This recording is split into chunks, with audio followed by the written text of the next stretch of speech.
Assalamualaikum warahmatullahi wabarakatuh. Alhamdulillah, wassalatu wassalamu ala rasulillah. Asyhadu an la ilaha illallah wa asyhadu anna muhammadar rasulullah. Subhanaka la ilma lana illa ma 'allamtana innaka antal alimul hakim. Rabbi shrah li sadri wa yassir li amri wahlul 'uqdatam min lisani yafqahu qawli. Bapak dan ibu-ibu, dalam bahasa Minang tak disabui nama surang-surang, tidak dipanggil gala masing-masing. Seluruh yang di tanah lantai dan disungkui atok dan di lingkung dinding dalam penghormatan abu. Bapak dan Ibu, pembahasan yang diinginkan oleh yang menghubungi Ambo tentang ikhlas. Pembahasan itu sudah pembahasan sering, baik dari ceramah-ceramah di masjid atau tulisan-tulisan, sudah tahu kita semua. Maka pembahasan hari ini kalaupun tidak akan menambah pengetahuan kita, paling tidak mengulang-ulang. Kebiasaan saya 10 menit lebih kurang atau 15 menit. Nanti kalau ada yang tersangkut-sangkut, yang tak tuntas dalam pemahamannya, mohon Bapak Ibu memberikan pertanyaan kayak namanya atau tanggapan atau apa. Sebab membawa sesuatu yang tidak paham lalu diamalkan susah jadinya. Untuk diterimanya suatu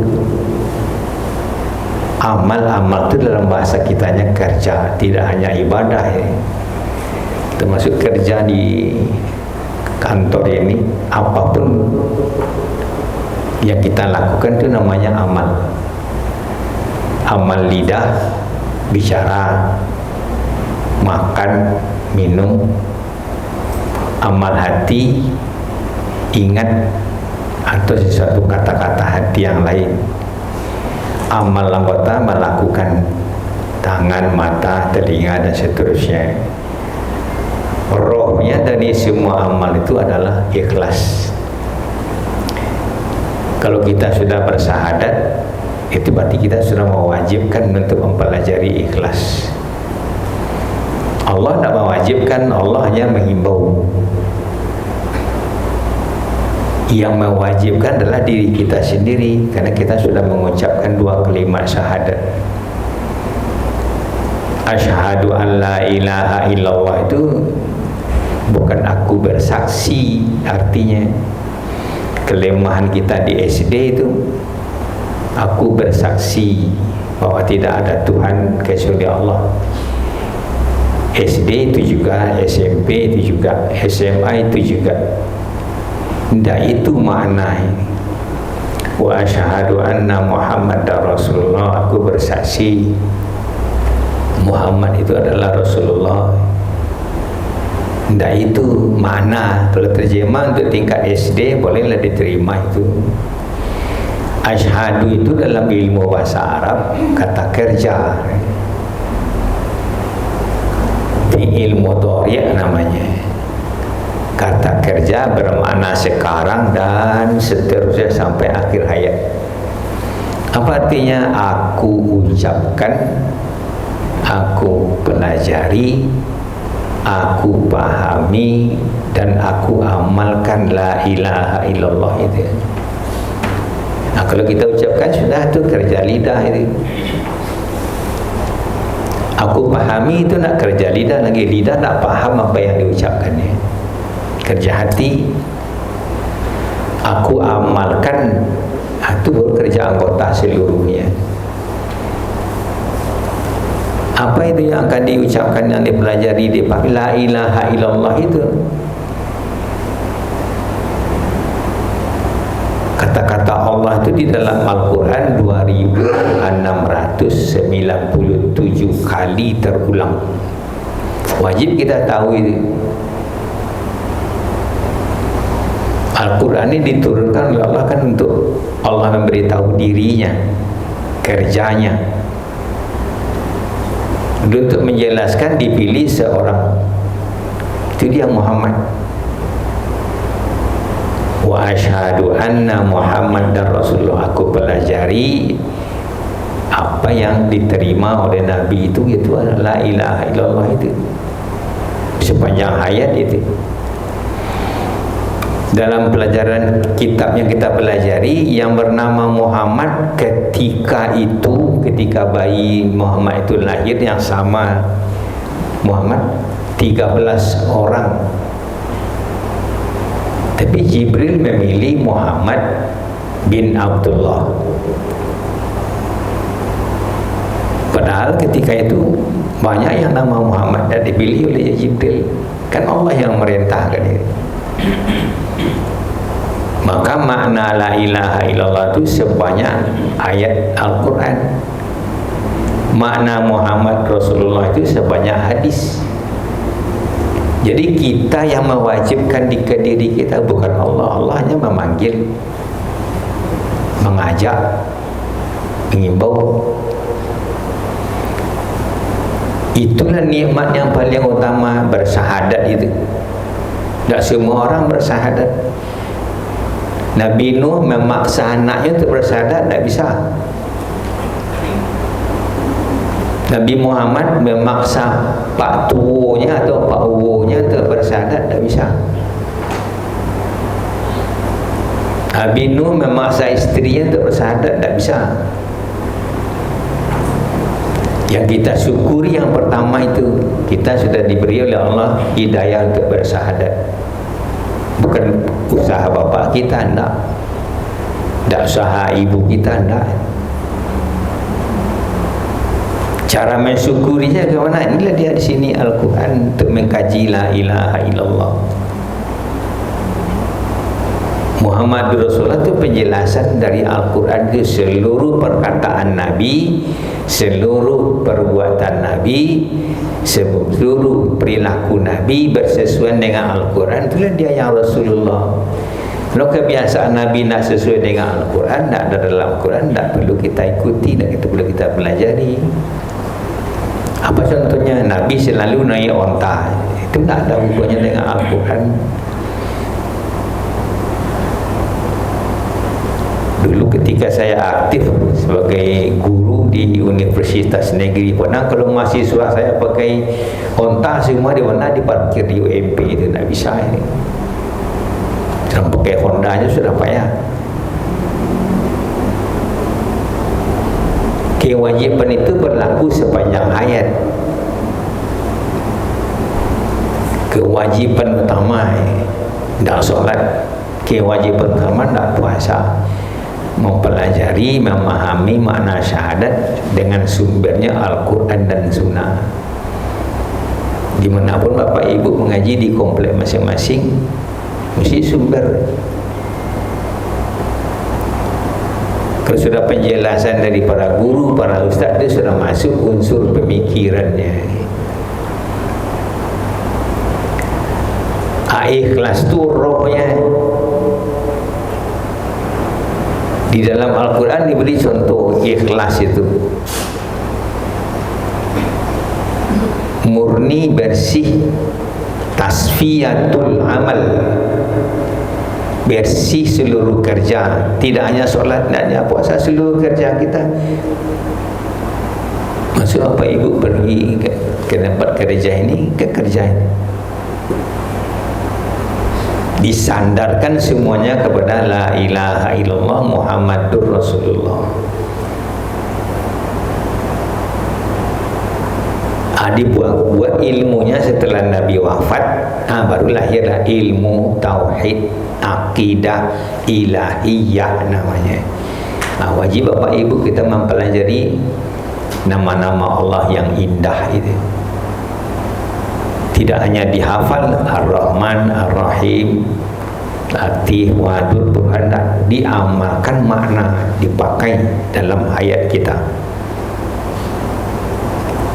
Dimanapun kita berada, kita selalu di hadapan Allah, dikamerai oleh Allah.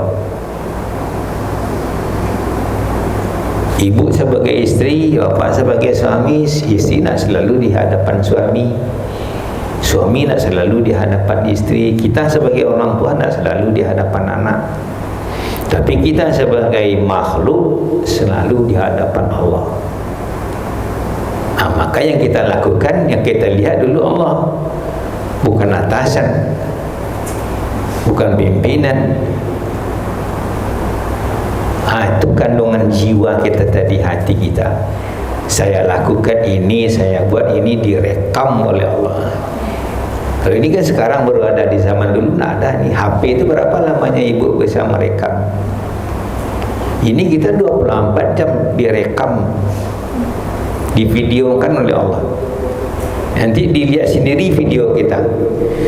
Kalau sudah ada rasa itu di dalam diri, baru bisa timbul ikhlas. Kalau dipakai dengan bahasa kita, kok dan lakukan ni kau kecil Allah, kok dan ucapkan seperti kau orang kecil Allah, lidah punya Allah,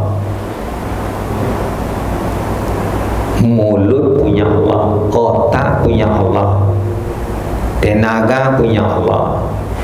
Tak bisa mau semua gue, tak bisa. Itu yang harus ditumbuhkan, bisa lahir yang ikhlas itu. Kalau hanya pengawasan manusia ketika di hadapan manusia, kalau polisi yang menjadikan negeri ini aman, atau satpam yang menjadikan aman, tentu aman itu setiap manusia ada satpamnya, setiap manusia ada polisinya. Pertanyaannya, polisi itu siapa polisinya?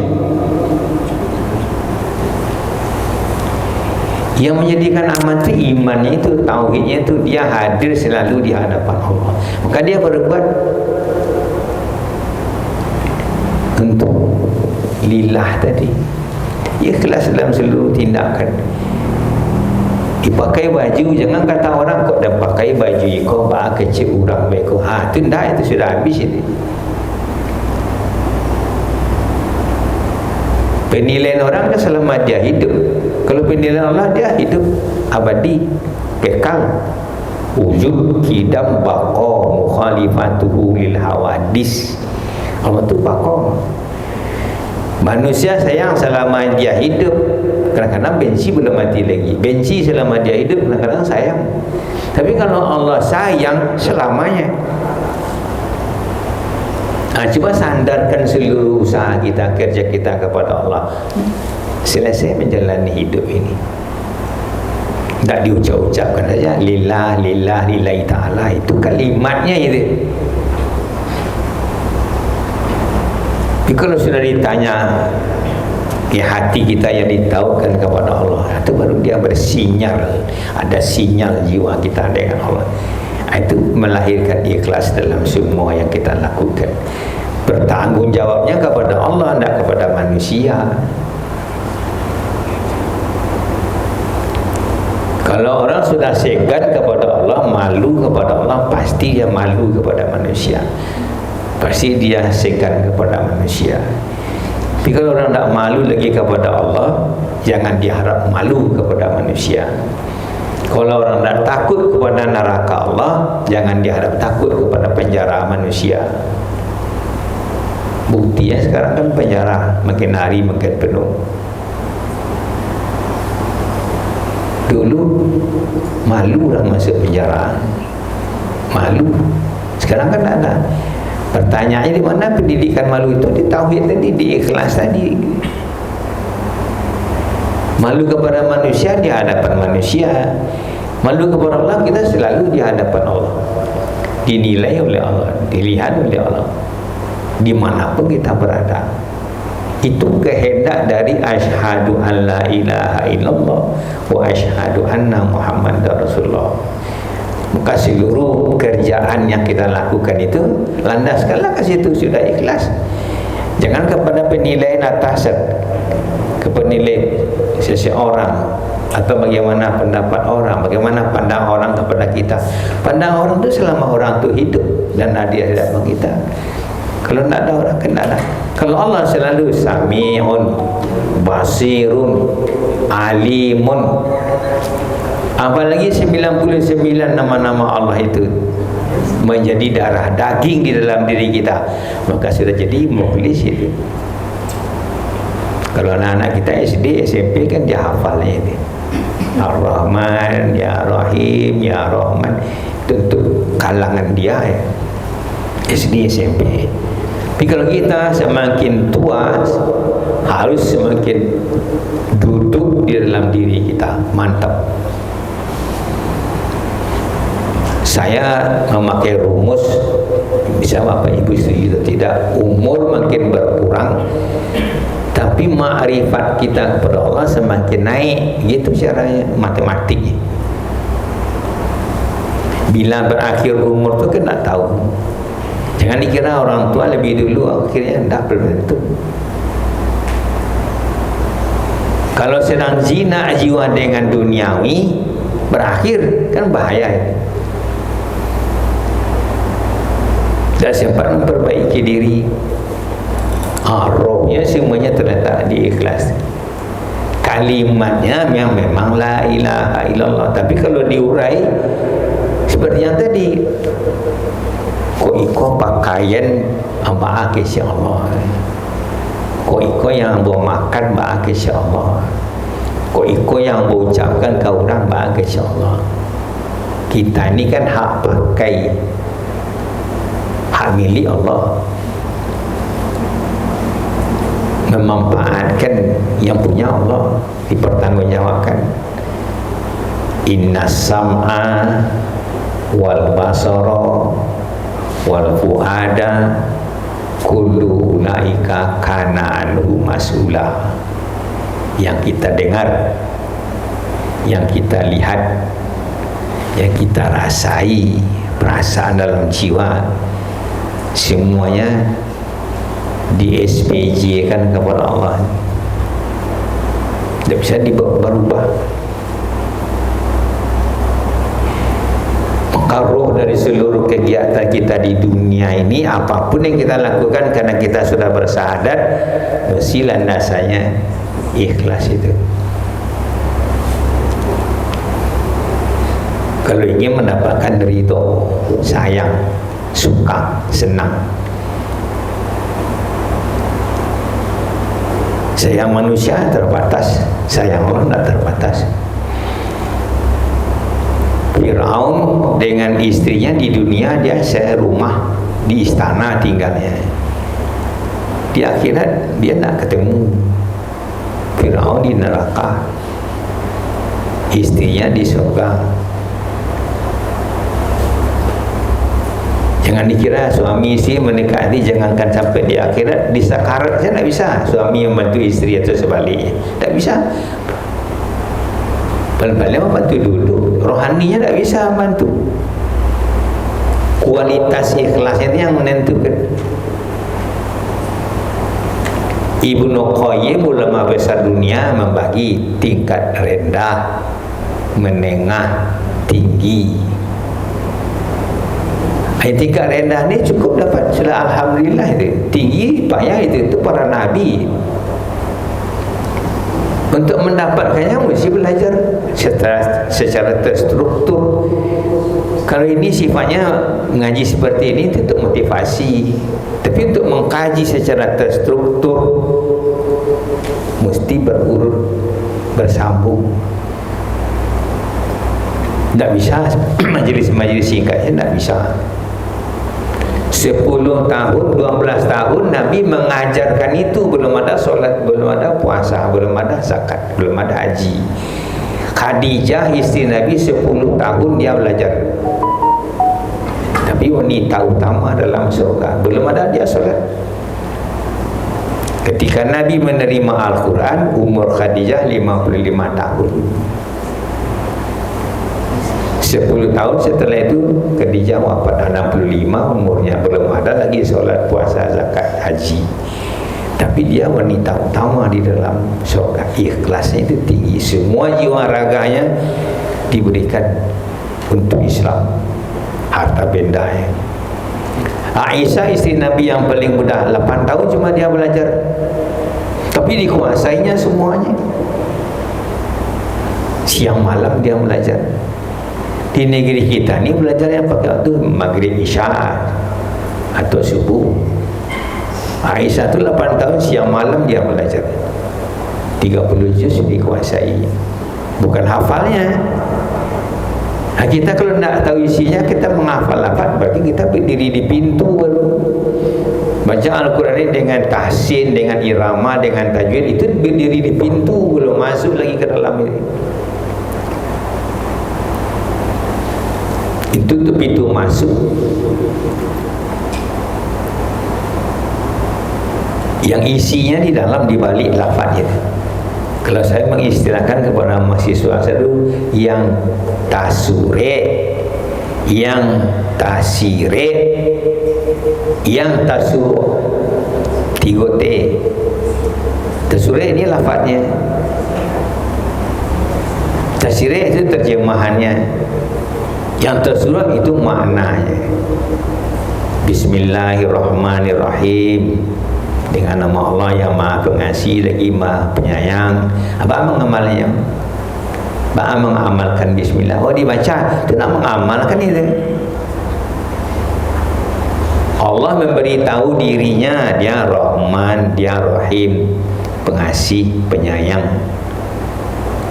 Nabi menjelaskan, takhallaqu bi akhlaqillah, kamu curi tauladani akhlak Allah itu. Apa akhlak Allah di bismillah? Rahman Rahim.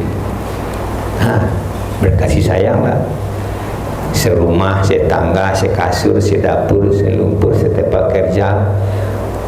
Roh kita ni rahimnya kan Allah, jasad kita yang ibu kita. Rahim jasad ibu, rahim roh Allah.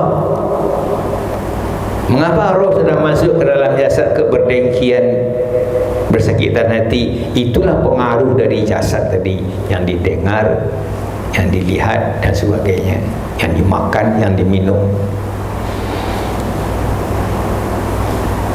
Jadi contoh ketika saya masih aktif, kalau bertemu dengan Bapak Dekan, Pak, ya Pak, kalau Pak belakang apa tu? Siapa yang menyuruh? Kan sini. Balik apa? Iya Pak, ya Pak, gitu. Siapa yang menyuruh? Itu masuk rekaman semuanya ini. Nanti waktu kita kompre, keluar semuanya itu. Kompre itu apa? Sakratul maut.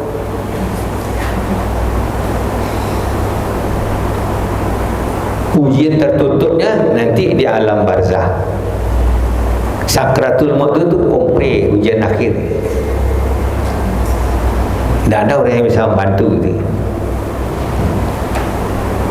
Setelah selesai, baru ujian tertutup. Kalau program doktor, program ujian tertutup.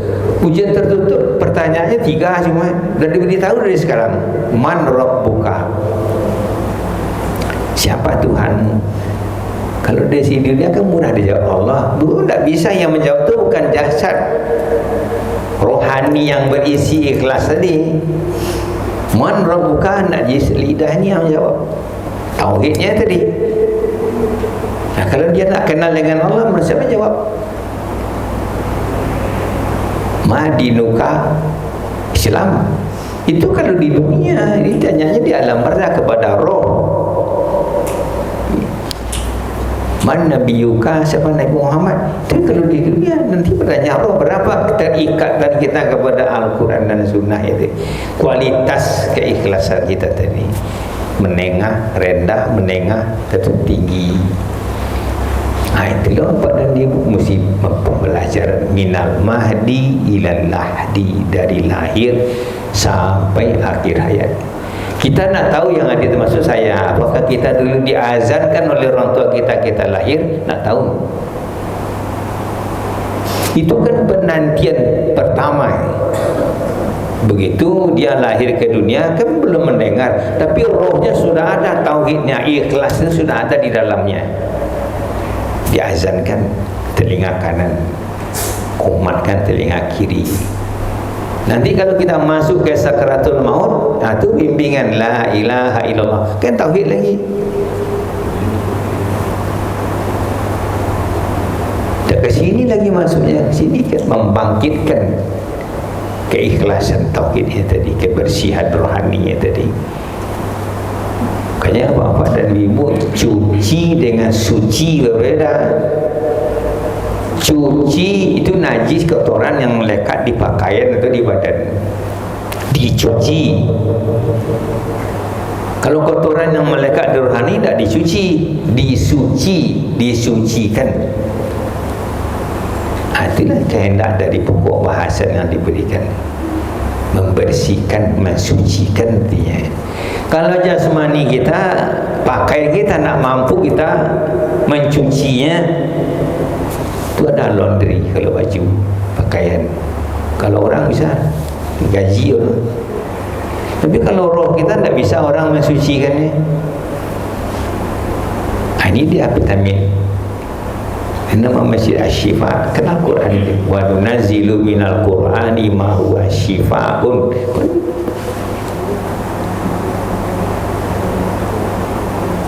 Jasmani kita, darah daging, tulang belulang, dari makanan dari tanaman dari tanah. Maka berarti darah daging kita dari tanah. Kalau sakit, obatnya juga dari tanah, dibuat macam-macam. Vitaminnya juga dari tanah. Tapi kalau roh kita dari tanah, roh dari Allah. Kalau sakit, obatnya juga dari Allah, kembalinya juga kepada Allah. Makanannya ini 6.236 vitamin. Berapa yang sudah menjadi darah daging kita? Khadijah tadi semua ayat itu dalam masa 10 tahun menjadi darah dagingnya. Aisyah baru tinggal 30 juz. Roh dari Allah, baliknya kepada Allah, makanannya dari Allah, vitaminnya dari Allah. Jasad dari tanah, baliknya ke tanah, makanannya juga dari tanah, vitaminnya juga dari tanah. Bapak Ibu coba lihat, orang diantarkan jenazah yang meninggal, diantarkan banyak, kena pangkatnya tinggi, hartanya banyak. Itu mengantarkan jasad. Coba pertanyakan, rohnya siapa yang mengantar? Kena hebat pangkatnya, jabatannya, kekayaannya, banyak orang yang mengantar, mobil beriring-iring. Rohnya kemana? Berapa kualitas keikhlasan dalam menunaikan semua pekerjaan, bukannya sholat, bukannya puasa, seluruh. Di mana kita berada? Dia pakai oleh orang Minang, di bumi dipijak, di situ langit dijunjung. Langit itu apa? Wahyu, artinya Al-Quran. Di mana kita berada tetap Al-Quran, tetap Allah di mana kita berada. Tidak hanya di Padang, tidak hanya di Jakarta, tidak hanya di Makkah, di mana saja.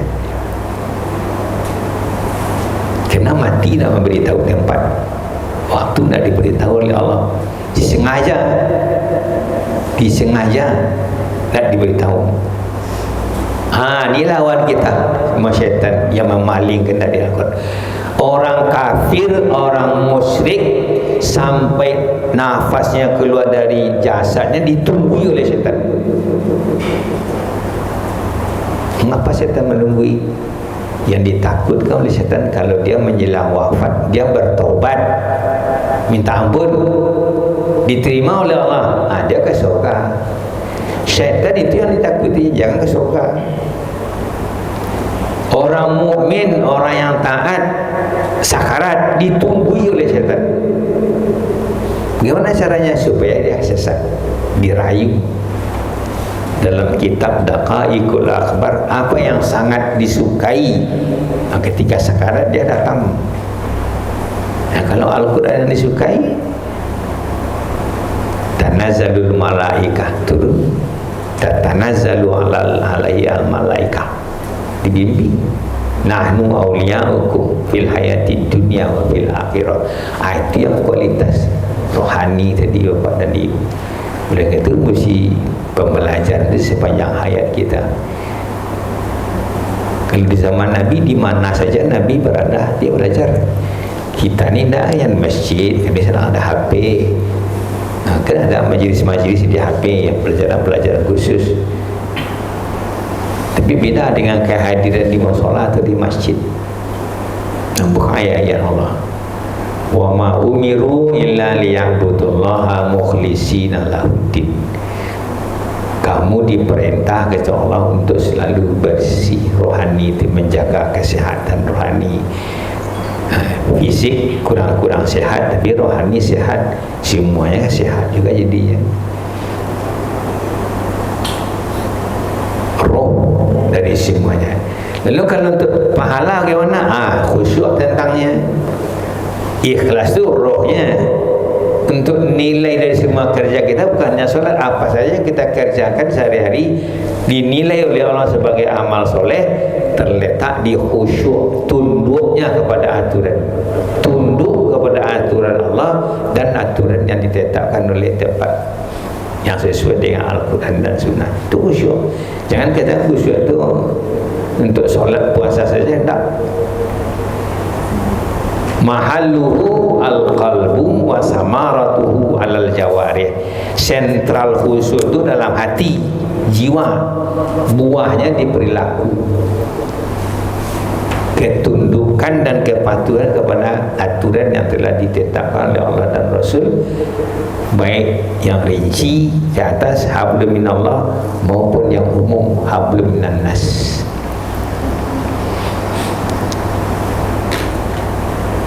Itu yang dicontohkan oleh Rasulullah SAW.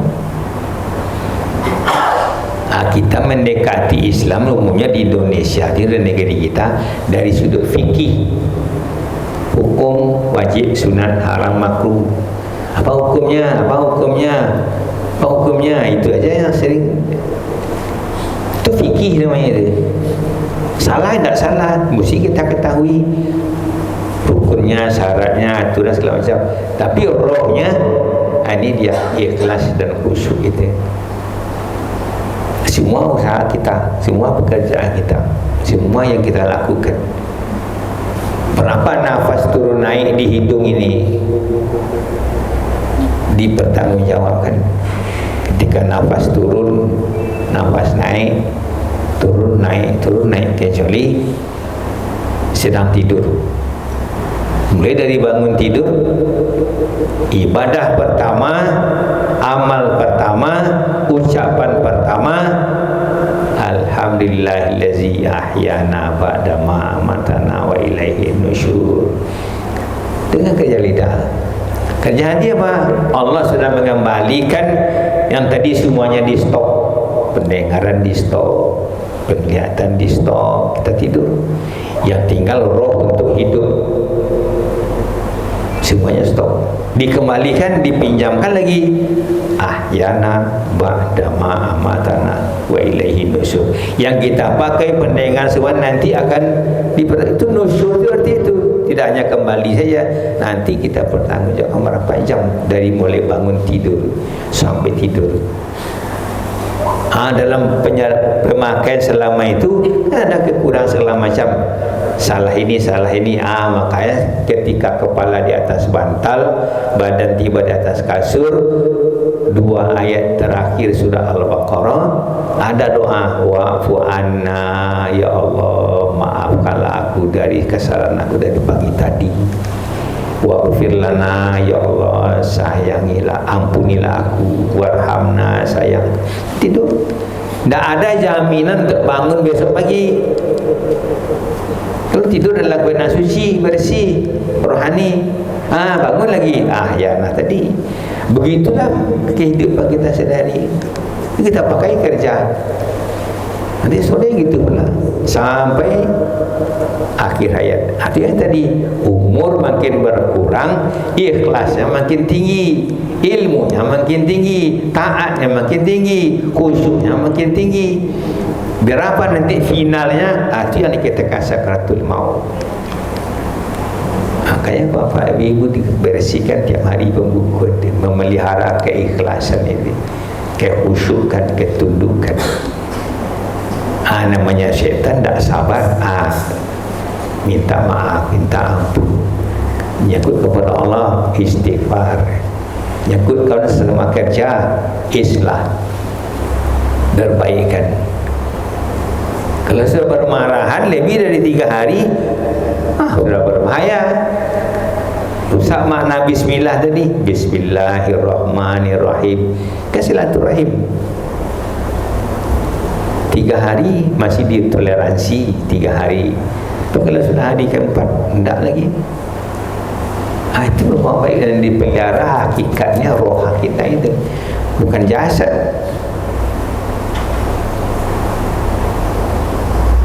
Yang membersihkan roh kita. Kalau jasad, makanya dibersihkan ketika dia sudah wafat, dimandikan kan untuk membersihkan jasadnya.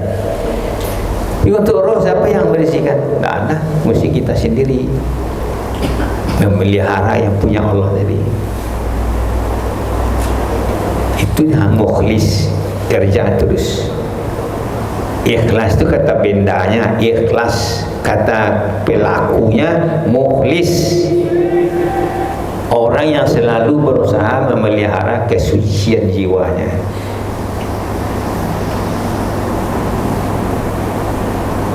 Kalau kebersihan badan, dikit kotor basuh tangan, kaki dibasuh kaki. Yang rohani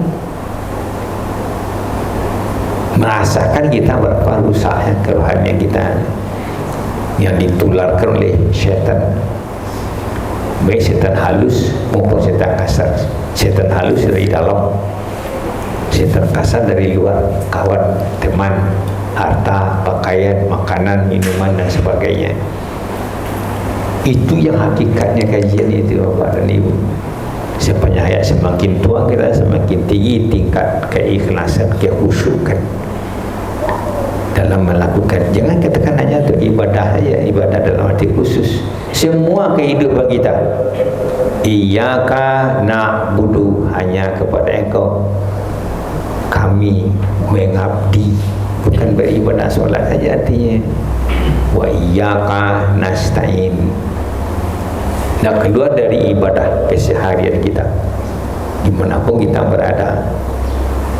Hadiah tadi 5 bumi dipijak, situ langit dijunjung, 5 kita berada tetap di bawah bimbingan wahyu. Mataharinya sama, bulannya sama, buminya berbeda. Wa ana minal muslimin, saya selalu tunduk kepada Allah. Itu kita pelihara terus sampai akhir hayat. Kalau sanggup mempelihara itu baru namanya husnul khatimah. Tadi doa-doa Pak Ibu, kan ada dalam HP Pak baca doa ni ketika sujud husnul khatimah. Nak mau dengan doa dan usaha. Doa saja nak mau, doa saja nak mau, mesti ada usaha. Dibaca oleh lidah, diusahakan oleh perbuatan. Usaha itu pelajari terstruktur. Minta pokok bahasan, ini pembahasan yang kami inginkan. Tak bisa untuk 1 kali 2 kali, misalnya ada yang berlama-lama. 77 cabang-cabang iman. Kalau 1 cabang seminggu, 77 minggu. 82 ciri orang bertakwa. Kalau 1 poin 1 minggu berarti 82. 2697 kata-kata Allah. Kalau 1 seminggu ni berarti 200 lebih itu. Banyak Bapak Ibu. Sini ayatnya semuanya sumbernya Al-Quran. Mesti terstruktur pembelajarannya. Tadi janji sebelum ini sudah 9 kurang 10. Kalau Bapak Ibu ada yang merespon atau yang boleh, kalau saya senangnya seperti itu sejak dari mengajar mahasiswa dulu seperti itu. Silakan Bapak Ibu dan lain-lain, boleh dan lain-lain. Belum terbiasa Bapak dan Ibu.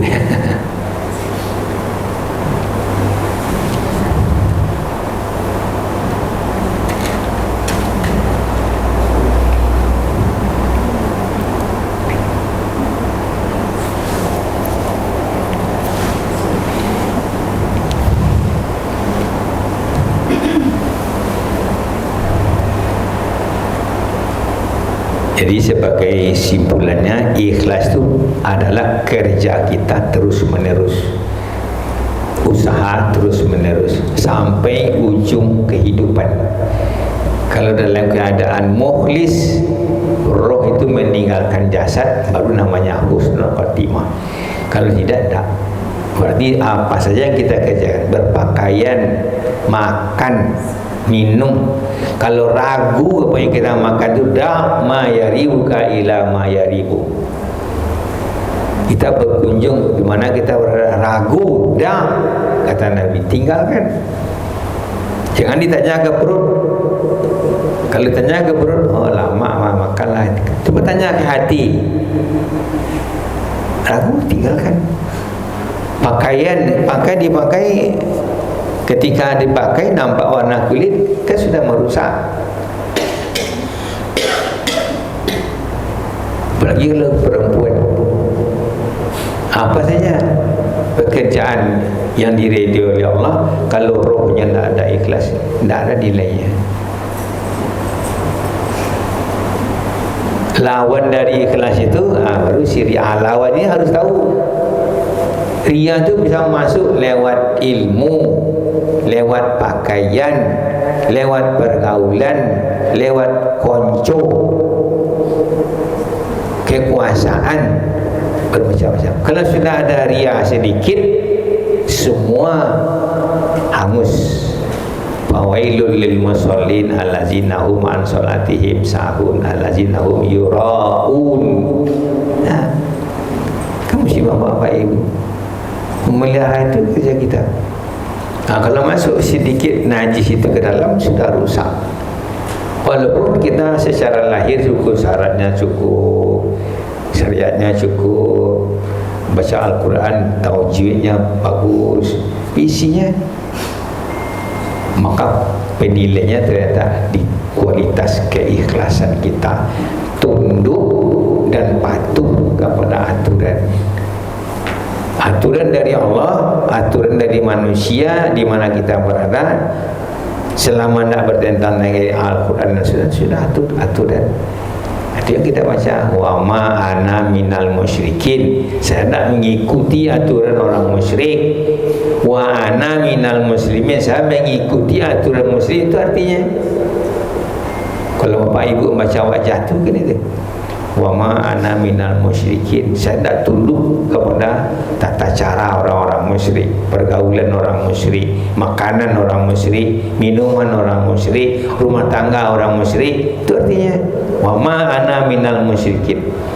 Dari belakang, wa ana minal muslimin, saya tunduk kepada aturan yang ditetapkan yang sesuai dengan ridha Allah. Itu maknanya.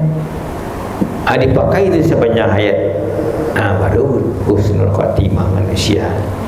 Oh, kami nak membaca itu, kami membaca Allahumma ba'id. Jadi Allahumma ba'id baini wa baina khataaya kama ba'ata bainal masyriqi wal maghrib. Artinya kita tidak terlibat dengan kesalahan antara kita dengan kesalahan seperti timur dengan barat. Kesalahan apa? Salah omong, salah liye, salah danga, salah baci, salah pikir, salah langkah, salah makan, salah rasuh. Itu yang dikehendaki dengan makna. Tidak mungkin dibaca-baca saja. Apalagi kalau kita sudah lewat dari umur 20-an, 30-an, 40-an. Apalagi kalau sudah masuk umur 70-an. Yang disebut oleh Nabi hanya umur sampai 90. Kalau 90 sampai mengamalkan wa ma'ana minal musyrikin wa ana minal muslimin, baru tercatat sebagai ahlullah fil ard, keluarga Allah di muka bumi. Berarti kan pelajaran Nabi dah sampai umurnya 90, tapi Nabi menyebutkan 90 batas. 80 tasbih, sudah ditetapkan kebaikan. 70 hubbu ahli sama, disayangi oleh malaikat. Dari 40 sampai 60 masa pembelajaran. Dari 20 sampai 40 inilah pemantapan terus belajar. Namun kita kan masih perlu di 20-an, 30-an. Itu bapak dan ibu usia belajar. Ini mungkin naik terus. Umur makin kurang, imannya makin naik, ikhlasnya makin naik, tawaduknya makin naik. Matematiknya seperti itu rumusnya. Baik Pak Ibu, kalau nak ada yang lain, silakan. Kalau jadi bertanya, apakah boleh seperti kayak sholat berjamaah di rumah kan Ustaz dengan keluarga, maka boleh anak yang belum balik untuk mengimani dalam keluarga sholat? Anak belum balik? Iya, kalau umur 8 tahun, tetapi ketika dibacaannya fasih dalam bacaan. Umurnya berapa? 8 tahun. Sudah khitan? Jadi imam? Iya, berarti belajar gitu Ustaz, apakah boleh? Belajar boleh. Tetapi ketika sholatnya tak sah berarti? Iya, kalau khitan, kalau untuk melakukan sholat, kalau jadi imam, kalau sudah khitan boleh. Kalau belum khitan, maaf ya, karena ibu bertanya, pasti ada tinggal pipisnya belum bersih. Kalau di Mesir, anak itu dah khitan umur 4 tahun.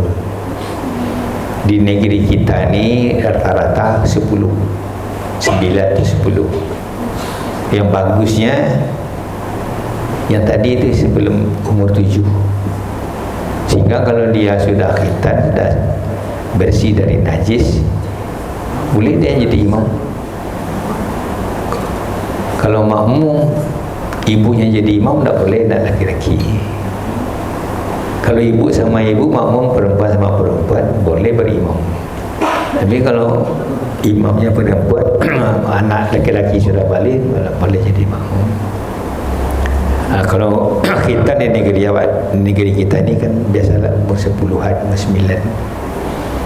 Dikhawatiri ada najis-najis yang tidak bersih. Okay, ada ibu lagi yang lain? Iya. Kalau kita perempuan kan ada juga masa haidnya. Ketika masa haid, apakah kita boleh berada di dalam masjid untuk masuk ke dalam duduk? Duduk. Iya. Sudah balik belum? Anak perempuan. Perempuan. Perempuan apa? Kalau yang laki-laki apa tadi? Umurnya berapa umur? Karena ada beberapa pendapat ketika seorang perempuan itu masa menstruasi tidak boleh berada atau duduk di dalam masjid. Umur sudah haid perempuan yang sudah haid. Sudah haid, sudah dewasa dia. Sedang haid. Megang Al-Quran dadah. Baca aja boleh, tapi jangan sentuh. Kalau masuk masjid, karena ada beberapa pendapat. Masuk masjid jaga kebersihan. Dulu jadi penyebab dilarang, maaf ya ibu ya, kena ibu tanya kebersihan tadi, maaf ya sekali lagi, darah itu najis. Darah kalau sudah keluar dari badan najis. Walaupun dah haid, laki-laki punya gigi berdarah sedang solat, najis itu. Apalagi kalau haid. Tapi kalau membaca, mesti baca bismillah, kan harus baca. Belajar baca tak apa-apa, nyentuhnya yang masalah ni. Baik apa ibu? Lebih kurang banyak maaf. Assalamualaikum warahmatullahi wabarakatuh.